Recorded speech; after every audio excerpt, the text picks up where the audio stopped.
Today's lecture is titled Christina Rossetti and the Art of the Devotional Sonnet.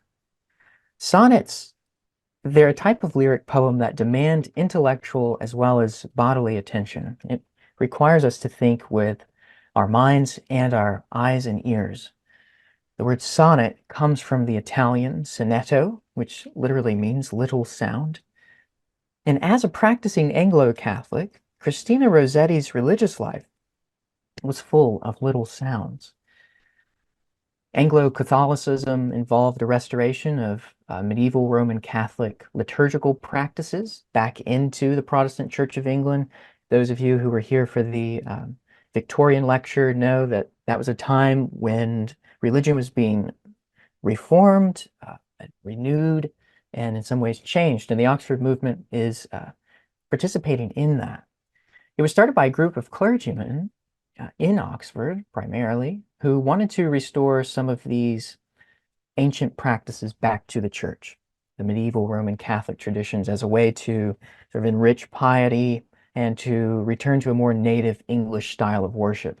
And it fits in very comfortably with the Victorian medievalism that we saw last week. It blends. This English style of worship, going back to the medieval period, it blends this aesthetic sensual and sensuous with bells. They had candles restored to the altar, tinted glass, this pre-Raphaelite penchant for medieval luxuriousness and art, full of symbolism and decorations. If you've ever seen any of the illuminated manuscripts, you'll know just how much they loved decoration. So in reading Rossetti today, we can experience her poems the same way that we might experience an Anglo-Catholic liturgy. We must think not only with our minds, but with our senses, all the smells and bells. Hers is a poetry that is vividly pictorial and at the same time distinctively ascetic.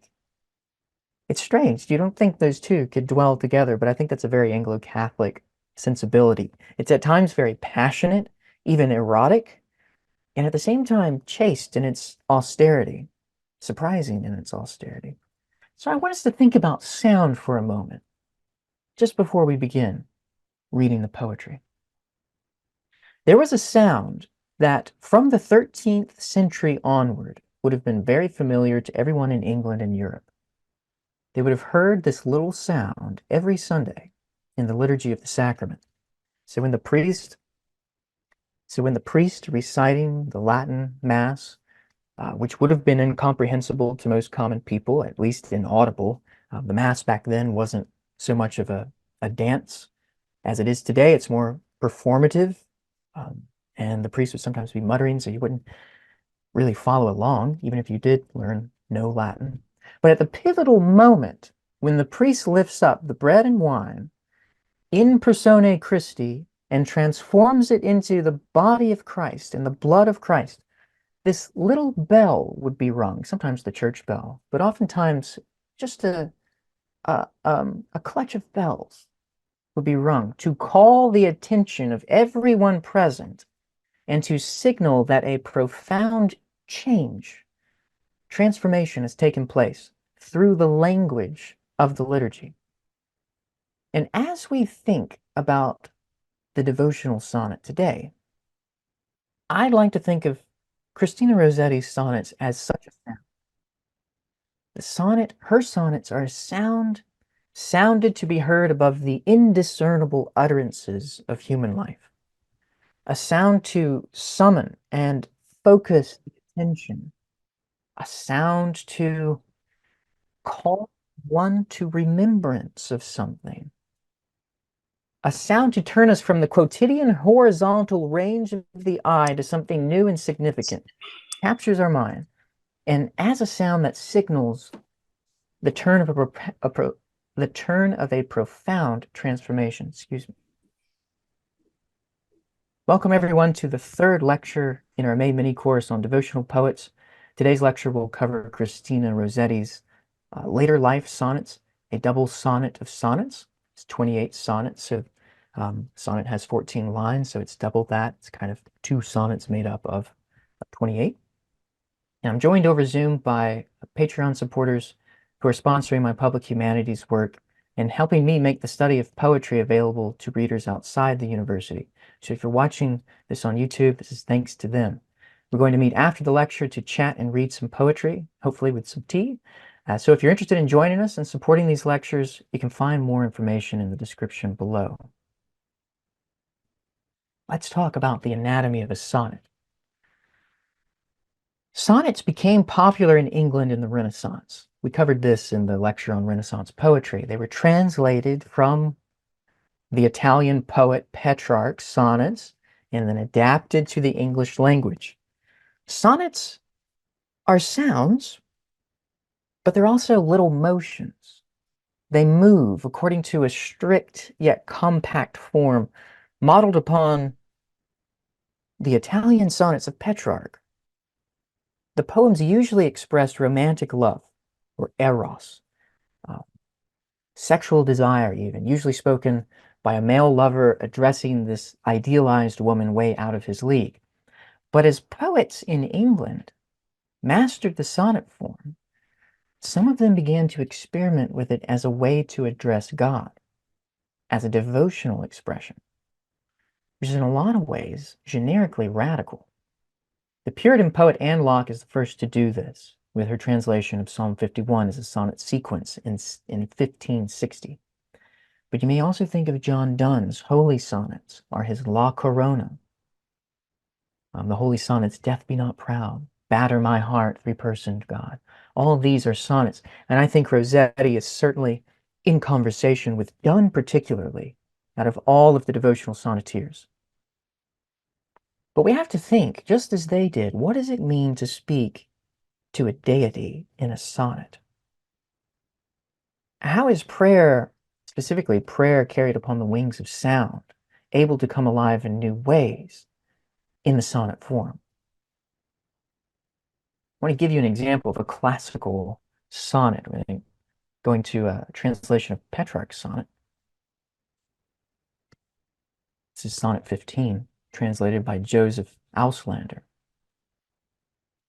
A sonnet is made up of 14 lines. Each line is made up of iambic pentameter, which means each line has 10 syllables, and usually it's regulated by a pattern of unstressed, stressed. That unit is a metrical foot called an iamb, and there are 5 of those. 10 syllables, 5 stressed syllables, 14 lines.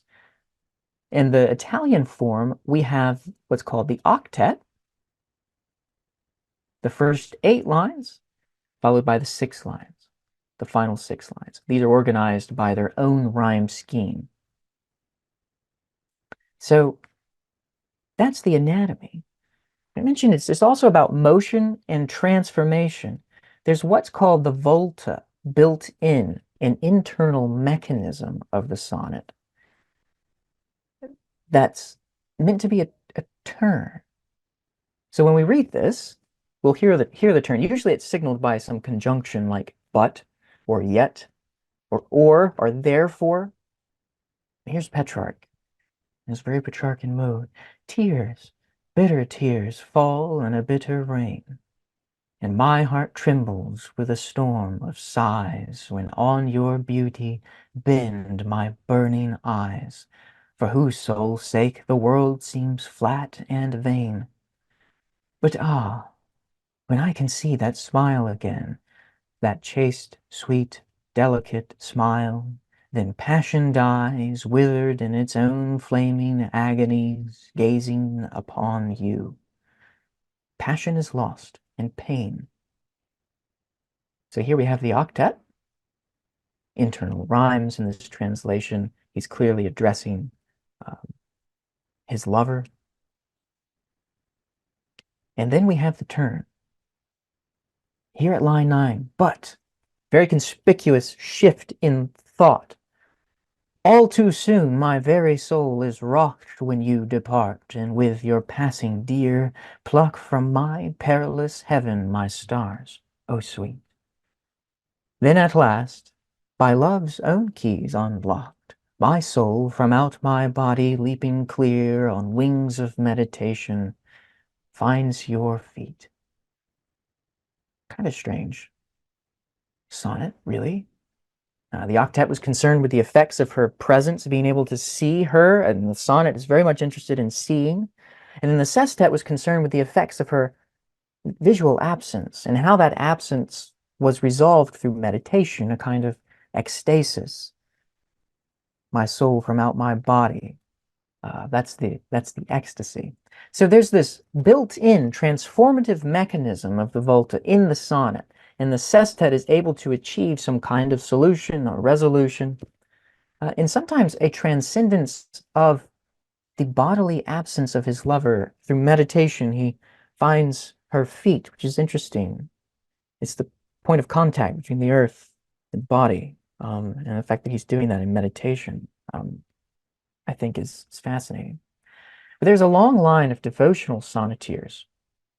I mentioned John Donne, of course. There's also George Herbert, who wrote many sonnets in his The Temple. John Milton and Gerard Manley Hopkins, whom we'll be reading next week. They discovered that the volta afforded a unique opportunity for representing spiritual transformation, and that the sounds of the sonnet could enact the spiritual experiences with which the poem was concerned. And with that in mind, I want us to turn to our devotional sonnet by Rossetti. I want us to think about how the poem is using sound to represent the spiritual states that the poems speak about. I want to turn to Sonnet 4 of the sequence, Later Life. Now, Rossetti was a contemporary of Elizabeth Barrett Browning, Emily Dickinson, even. Her more famous poems include The Goblin Market and The Christmas Carol in the Bleak Midwinter. You'll often hear that sung in some Catholic and Episcopal churches during the Advent season. She was the sister to Dante Gabriel Rossetti, and she's actually featured in several of his paintings.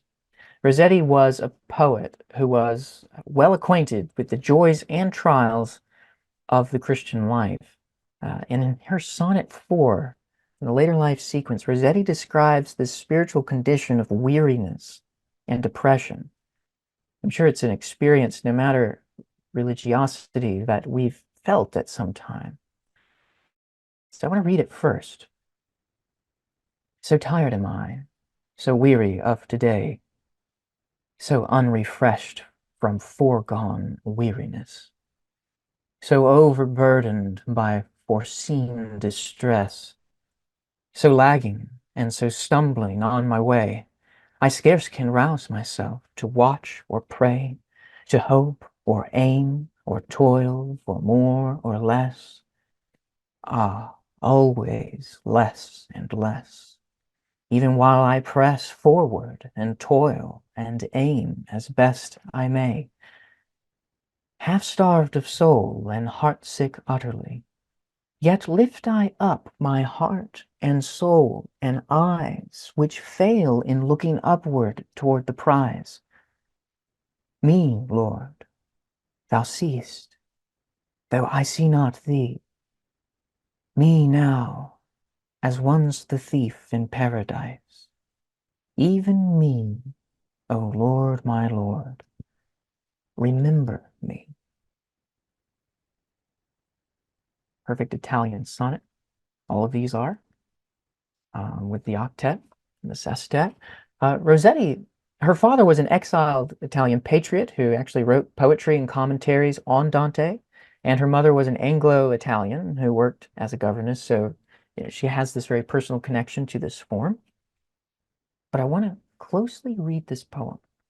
Read different kinds of reading today, to see how she is really a precise metricist. Condition of the soul, spiritual weariness. What are the sounds repeated here? We have this O sound, which we saw Mary Sidney Herbert in her translation of Psalm 55, being able to express this cry of pain, of despair, it sounds.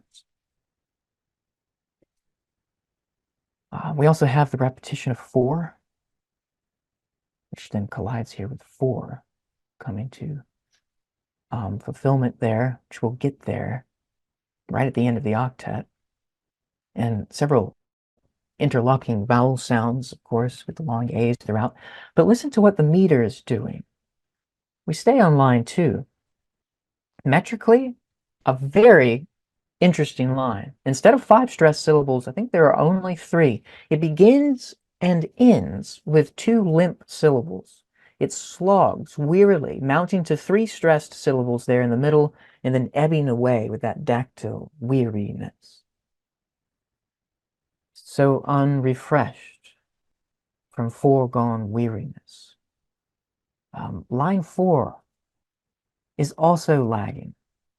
To my ears, and there may be some debate about this, so is unstressed, lagging, lag is stressed, een is unstressed, and so is the and so to my ear. And so the meter somewhat trips. It's literally lagging and stumbling. So lagging and so stumbling on my way. She's enacting this spiritual condition here. I scarce can rouse myself to watch or pray. Ah, always less and less. You notice we have the weakness of the ness here, the strength of distress, and then less and less. Again here, even while I press. Notice this, no punctuation on the end of the line. This is called enjambment, when a line ends without punctuation, and the reader must hold in his or her mind the incomplete sense. In order to fulfill it, she has to move to the beginning of the next line, in which we collide with this trochee forward. Another trip, even while I press, suspending, coming to the next line, forward. We've got this collision. And John Donne will do this as well. We've seen in some of his close readings of his poems. Batter my heart, free person God. He comes in, stomping. We have this too. It's tripping and lagging. Now notice what we have in the sestet. Veteran readers of the sonnet are expecting the refreshment of a volta here at the 9th line. But what do we get? Oh, I'm sorry. Let's see. 9th line right there.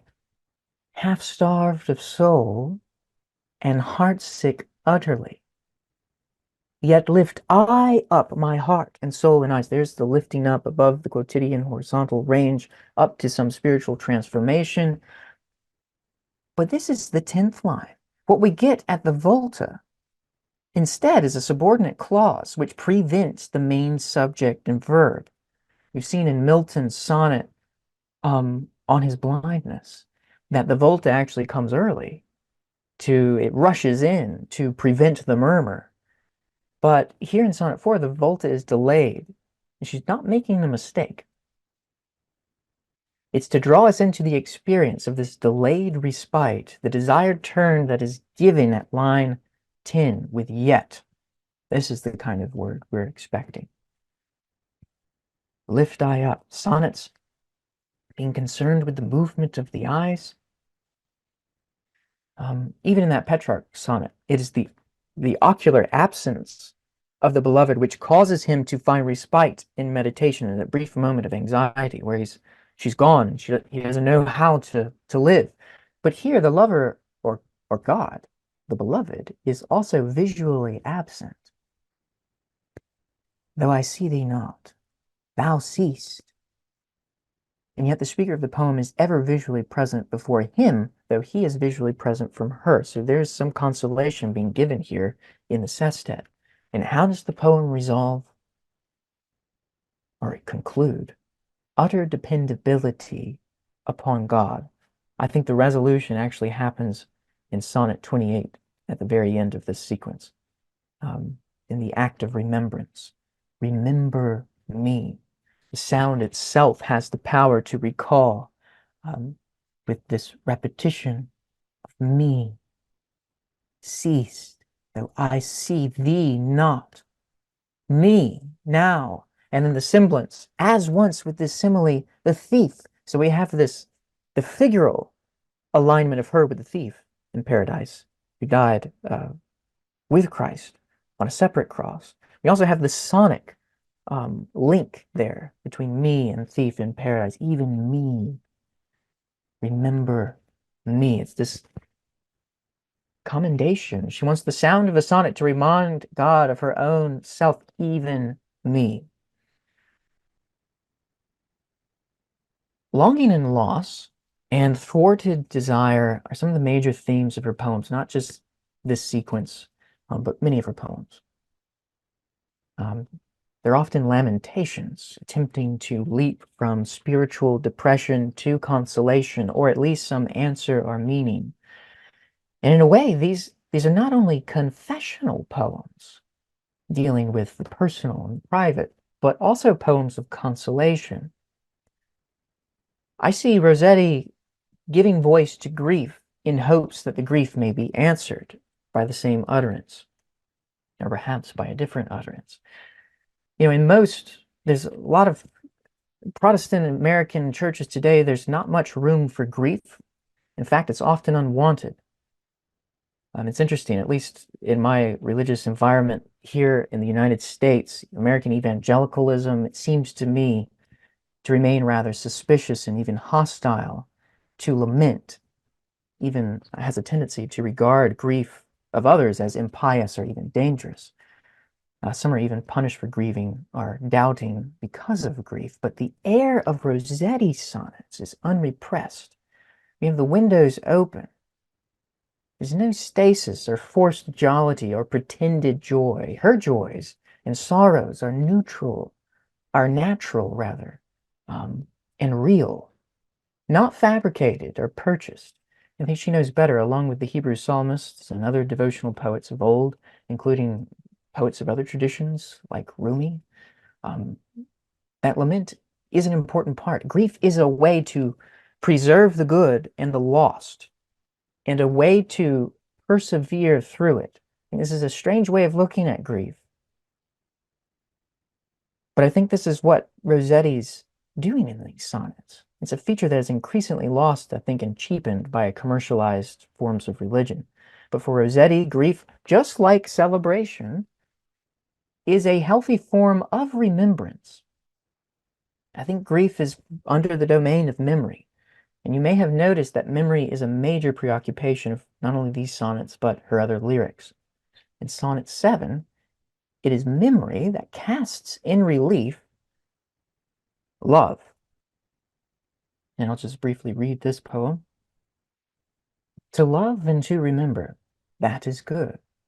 To love and to forget, that is not well. To lapse from love to hatred, that is hell and death and torment, rightly understood. Soul dazed by love and sorrow, cheer thy mood. More blessed art thou than mortal tongue can tell. Ring not thy funeral, but thy marriage bell, and salt with hope thy life's insipid food. Love is the goal, love is the way we wend. Love is our parallel, unending line, whose only perfect parallel is Christ, beginning not begun, end without end. For he who hath the heart of God sufficed can satisfy all hearts, yea, thine and mine. I see this quatrain as helpfully serving as a principle for sonnet writing or poetry writing. It's something that keeps alive love and remembrance. Not to forget, that is not well. That seems to be something reiterated in all of these sonnets. It's something that keeps alive love in remembrance, I think, this sonnet writing. And many Victorians were writing privately. They were keeping journals as a way to keep before their memory a sense of gratitude. And this was at a time when autobiography, for example, was just recently emerging as an English prose form, started in the late 18th century, and ultimately tied in the minds of pious folks to the means of grace, of preservation. Soul dazed by love. Interesting word, dazed, at this time, of course, being more negative than what we might think of it today. It's a chaotic state of consciousness, kind of prostration of the senses, or a lack of sense, a sense of bewilderment, bordering on calamity. And then the turn to love here with the sestet. Love is the goal. Love is the way we win. Beautifully musical here. I see so much in this sestet. I see possibly George Herbert too, in whose poetry the word line or lines carry layers of meaning. Uh, a wreath does this. You'll see in his poem A True Hymn, there's the same kind of metaphor of line when he says that the fineness which a hymn or psalm affords is when the soul into the line accords. Or in the collar when he says that my my lines in life are free. Free is the road. And he has in mind, of course, he has free verse there. So it's the lines of poetry being a symbol for the lines of life and vice versa. In the final two lines, there's a similar layering, not only with the line, which of course is speaking of the lines of the sonnet as well, but in this sufficed and satisfy, in one sense, in this sense largely, she's speaking of the divine satisfaction, the idea that Christ satisfied the demand for justice by providing legal satisfaction in his vicarious death. So since Christ's atonement sufficed God, it stands to reason that he can satisfy us, she says. And this is drawing upon England's Saint Anselm of Canterbury, his theory of satisfaction. But this is other sense of satisfaction too, and sufficiency can satisfy all hearts. Satisfaction in the sense of fulfillment, gratification, a state of being satisfied, being content. And this, I think, points to St. Augustine's Confessions in an interesting way. Augustine's Confessions is an important book that underpins a lot of devotional poetry. As a confessional autobiographical book, the devotional poetry will take up that mode. And Rossetti follows Augustine in her confessional utterances, but she's also alluding to the great statement of his on spiritual satisfaction. Our hearts are restless till they rest in thee. But this poem does not hang on these connections. I love her theological allusions because they're quietly discreet and they lend a simplicity to her poems. And this is partly what made her so popular in her own day. And she was a much loved poet by the Victorians for many years. But sometimes the speaker, the confessional eye, what's often called the lyrical eye of the sonnets, will drop out completely. And what we'll get instead are these seemingly innocuous descriptions of the natural world without explicit spiritual correlation, although it's there. And there are three sonnets that I'd like to turn to that do this. Sonnets 18, 19, and 20.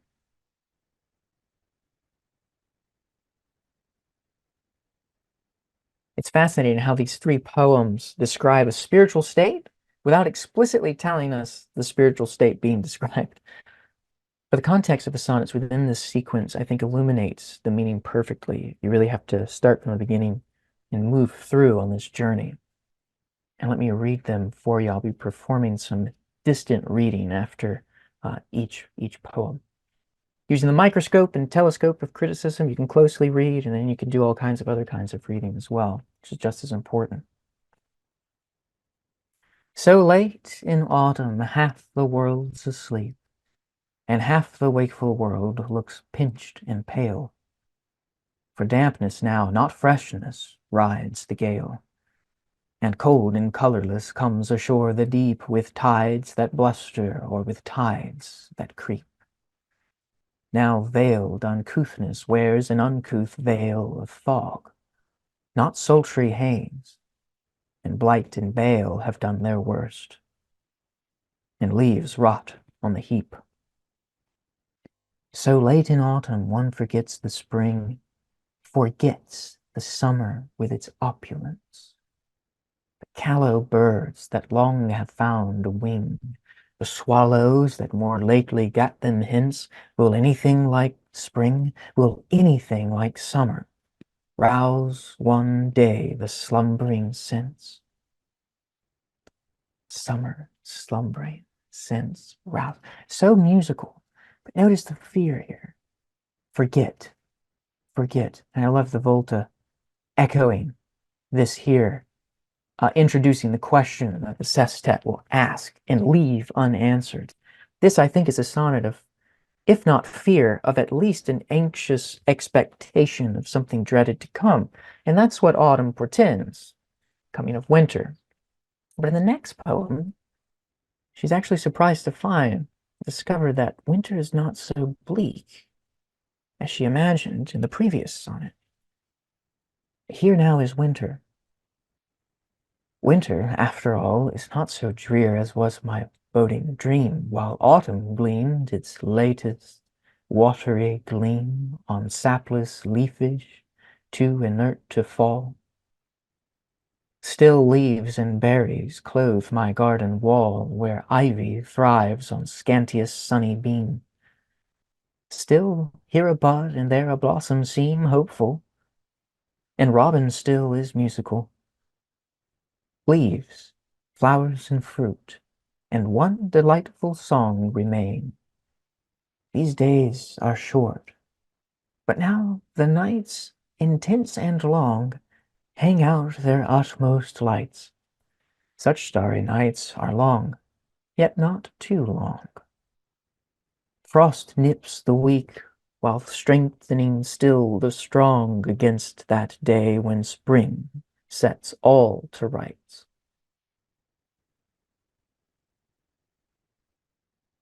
These days are short, but now the nights are intense and long.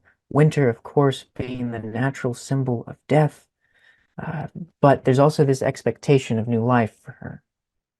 Even the darkness of the night is not too long. Even the frost of winter is performing its secret ministry, though not too secret to Rossetti, to borrow a line from Coleridge. Like a careful gardener, frost here is seen to prune and to nurture. It prepares the world for the coming of spring. It nips the weak while strengthening still the strong. And in Sonnet 20, she begins with the day only to turn away from it back into the night. I can just see her when she was writing this sonnet by her garden window, looking out on the leaves and berries of the ivy, and I think in the ivy, finding a picture of herself who thrives on the scantiest sunny beam. I think she's here too, in this poem. 100,000 birds salute the day. One solitary bird salutes the night. Its mellow grieving whiles our grief away, and tunes our weary watches to delight. It seems to sing the thoughts we cannot say, to know and sing them, and to set them right, until we feel once more that May is May, and hope some buds may bloom without a blight. This solitary bird outweighs, outvies the 100,000 merry-making birds, whose innocent warblings might make us wise. Excuse me, whose innocent warblings yet might make us wise, would we but follow when they bid us rise. Would we but set their notes of praise to words and launch our hearts up with them to the skies. I see in this night bird a picture of Rossetti herself, somewhat solitary figure who lived much of her life in solitude. She was sought after. We know of at least two suitors that she had, and she rejected both of them on grounds of different religious convictions. One was a Catholic, and the other just wasn't quite spiritually aligned with her. So she never married. She devoted much of her life to the Anglo-Catholic sisterhood and her own private devotions. I think she longed for love. There's often the sense of thwarted love in her poems. But she loved more the spiritual life and she would not compromise it. Again, her father became an invalid, so she was at home a lot of her later life, and very much alone in some ways. I think this lyrical utterance to her comes naturally to fit her spiritual expressions, as the song of this bird. The song of the solitary night bird seems to sing the thoughts that we cannot say. Love that line. Isn't that what poets do? Sing the thoughts we cannot say. Because poetry is more than just words. Of course, it's rhythm, it's meter, it's things that are working below our conscious level. There's so much contributing to the arrangement, these unutterable, innumerable aspects that contribute to the music of a poem. And she accomplishes this supreme performance of the lyric. And I think that performance is to say and to know and to sing the thoughts we cannot say. And then to invite others to take this utterance upon their own lips, use them as wings to launch our own hearts into the skies. And I think this is partly, there's this awareness in much devotional poems that the poet is conscious of the reader. We are invited to use the poems as their roles offered to us. Now, finally, I'd like to turn to the final poem in the later life sequence, in which there's this plea for remembrance. Her sorrow over the imperceptible God.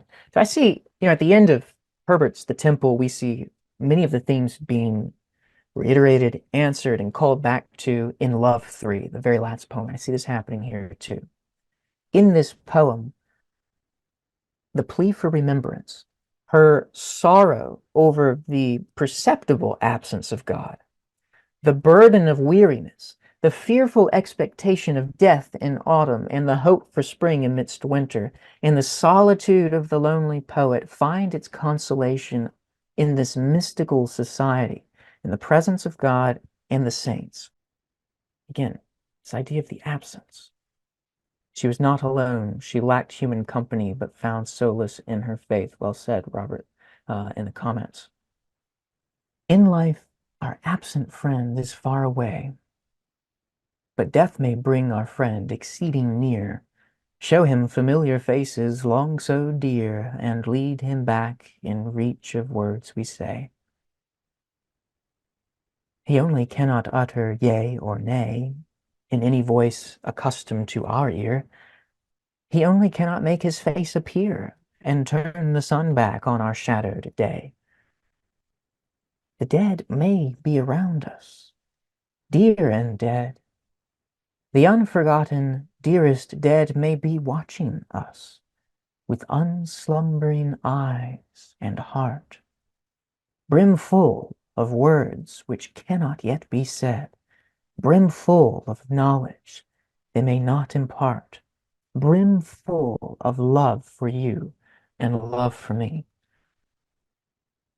What a poem of consolation for any person grieving the loss of a loved one. The idea, which can be perfectly enjoyed by a non-religious person, that the dead may be around us, brimming full of words and love that remains imperceptible to us.